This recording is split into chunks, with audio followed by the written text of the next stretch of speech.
When I fought over there, people would ask me, who did you fight for? I would say I fought for good people like Anne, who they just have such a loving heart, and how dare these terrorists come to destroy our country. We have good, loving people, and so I need to defend the freedom of this country. December 12th, we just got into Iraq.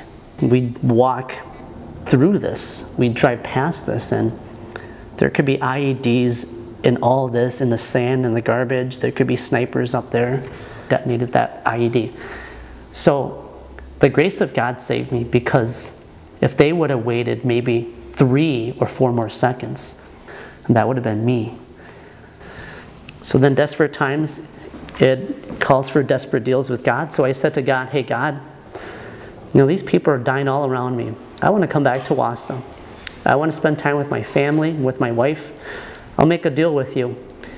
You get me back to Wausau. Whatever you want me to do, I will do it for you.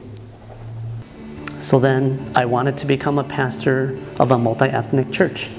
And never before has it ever been intentional that there is a church that is started to make it multi-ethnic.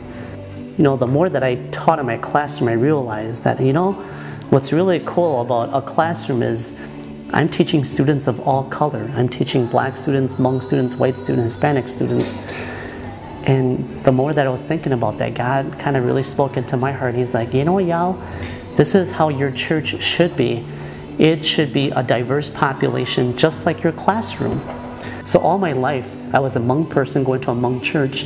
And God just convicted me. He said, Yao, just because you're Hmong, you don't have to just go to an all Hmong church. Or a Caucasian person doesn't just have to go to a Caucasian church.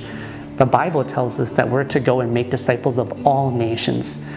And then in January of 2016, we actually started the church in my living room. And so the church is called The Cross. Then April 2017, we started to rent the Bridge Street Mission building here.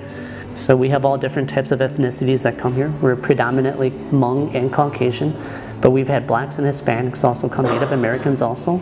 People need the love of Jesus Christ 24/7, physically and also spiritually. So now that I'm back in this community, I want to do service to community.